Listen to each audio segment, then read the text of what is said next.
নমস্কার, আমি অদিতি চক্রবর্তী। সবাই কেমন আছেন? আশা করছি সবাই ভালো আছেন, সুস্থ আছেন। আজকে আমি আপনাদের জন্য খুব সুন্দর একটা ভিডিও নিয়ে চলে এসেছি।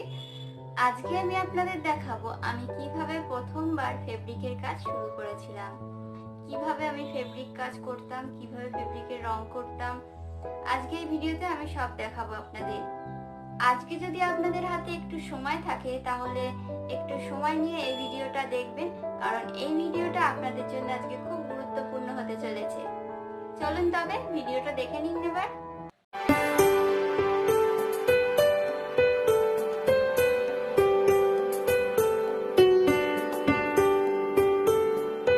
আমি টেবিল ক্লথের পিস নিয়ে নিয়েছি, তারপরে এখানে deep blue colour, pink colour, orange colour, red colour, golden yellow colour, এই কটা রং নিয়ে নিয়েছি। তারপর কয়েকটা তুলি নিয়েছি, রাউন্ড তুলি, 0 নম্বর রাউন্ড তুলি, 4 নম্বর ফ্ল্যাট তুলি, 2 নম্বর ফ্ল্যাট তুলি, একটা রঙের ট্রে নিয়েছি যেটা আমি রং ঢেলে রং করব। আর এখানে মিডিয়াম 2টা ব্যবহার করছি রং করার জন্য। রঙের সাথে এটা মেশাবো। 1 মুটকি মিডিয়াম নিলাম আর হাফ মুটকি জল নিলাম, নিয়ে ভালোভাবে সেটাকে তুলির সাহায্যে মিশিয়ে এবার আমি রঙের সাথে মিশিয়ে নেব। আমি যেরকমভাবে রং করছি বা কাজ করছি আপনারা ফলো করলে আপনারাও এরকমভাবে করতে পারবেন। তাই আজকে ভিডিওটা অত্যাধিক গুরুত্বপূর্ণ। আপনারা শেষ পর্যন্ত দেখতে থাকুন। স্কিপ করে দেখলে আপনারা কিন্তু বুঝতে পারবেন না। আমাকে বারবার কমেন্ট করে জানাবেন, ওই জন্য আপনারা সম্পূর্ণ ভিডিওটা দেখতে থাকুন।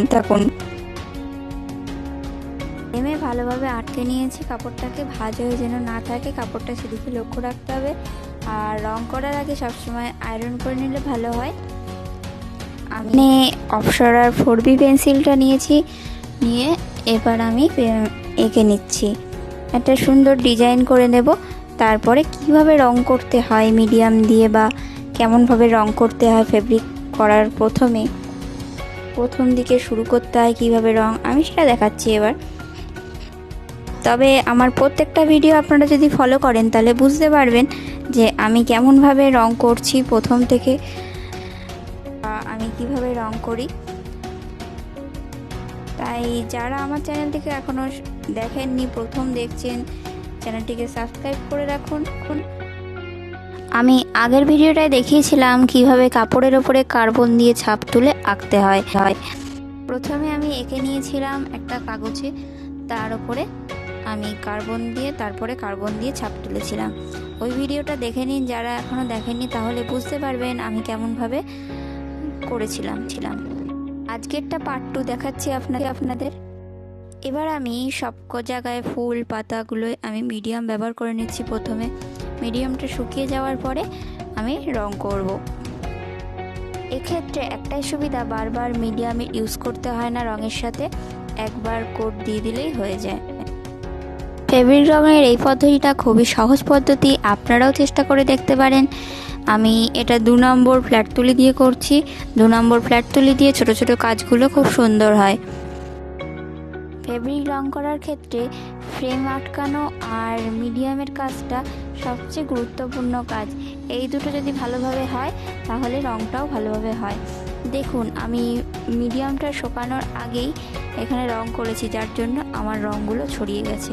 তাই কি করতে হবে, মিডিয়ামটা শুকানোর অপেক্ষা করতে হবে, তারপরে আপনাদের রং করতে হবে। আপনারা যদি অপেক্ষা না করতে পারেন তাহলে বাড়িতে থাকা হেয়ার ড্রায়ার দিয়ে আপনারা শুকিয়ে নিতে পারেন মিডিয়ামটা। এই ভিডিওর আগের ভিডিওতে আমি দেখিয়েছিলাম যে মিডিয়ামের ব্যবহারটা ভালোভাবে কিভাবে করতে হয়, আপনারা ওখান থেকে দেখে নিতে পারেন। আর এই ভিডিও ঠিক ওপরে আই বাটনে ক্লিক করে আগের ভিডিওটা দেখে নিতে পারেন আপনারা। এখানে আমি রেড কালারটা ব্যবহার করেছি। আর এই ফুলটায় আমি 1 নম্বর রাউন্ড তুলিটা নিয়েছি, নিয়ে গোল্ডেন ইয়েলো কালারটা নিয়ে বর্ডার করে নিচ্ছি। সবচেয়ে ভালো হয় রং করার আগে সমস্ত ফুলে বা পাতায় বর্ডার করে নেবেন, তারপরে রং করবেন। হাত স্মুথ হয়ে গেলে তখন আর অতটা বর্ডার করার প্রয়োজন হয় না, এমনি আপনারা করতে পারবেন আমার মতো। তো শুধুমাত্র আপনাদের দেখার জন্য প্রথমে বর্ডার করে নিচ্ছি, তারপরে আমি রং করছি। বারবারই আমি সব ভিডিওতে বলি, যারা প্রথম শিখছেন তারা আগে অন্য কোনো বাজে কাপড়ে করে নেবেন, তারপরে ভালো কাপড়ে করবেন রং, না হলে হাতটা স্মুথ হবে না আর রংটা বাজে হয়ে যাবে।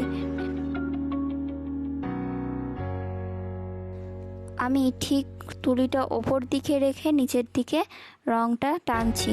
1 নম্বর তুলি দিয়ে করছি। প্রথম যখন রং করবেন আপনারা, তখন 1 নম্বর বা 0 নম্বর বা 2 নম্বর রাউন্ড তুলি দিয়ে বা ফ্ল্যাট তুলি দিয়ে রং করবেন। সরু তুলি দিয়ে সবসময় রং করলে রংটা ভালো হবে। আমি পাতায় স্যাপ গ্রিন কালারটা ব্যবহার করছি, ঠিক নিচ থেকে ওপরের দিকে রাউন্ডগুলো টানছি। আপনারাও এরকমভাবে করবেন। আমি কোথায় কী রং ব্যবহার করছি আর কোন তুলি দিয়ে রং করছি সেটা ভালোভাবে লক্ষ্য রাখবেন, তাহলে আপনারাও এরকমভাবে রং করতে শিখে যাবেন। আপনারাও যখন প্রথম রং করবেন তখন ফুল পাতা ফার্স্টে রং করবেন, তারপরে অন্যান্য বড় বড় কাজে যাবেন।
রং করার পরে সবার লাস্টে ব্ল্যাক কালার দিয়ে বর্ডার করতে হয়।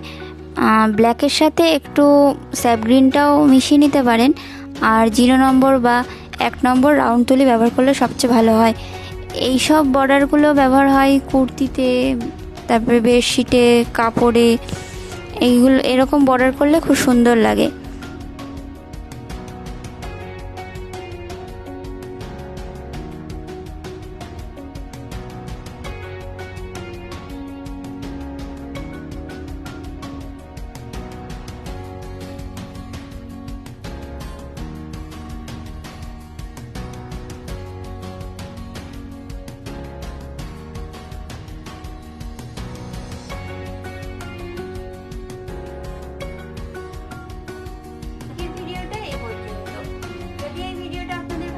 তবে ভিডিওটা লাইক করবেন আর অবশ্যই কমেন্ট করে আমাকে আরও ভিডিও দিতে উৎসাহ বাড়াবেন। আপনারা এটিকে সাবস্ক্রাইব করে রাখবেন যাতে নতুন ভিডিওর এরকম আপডেট পান আপনারা।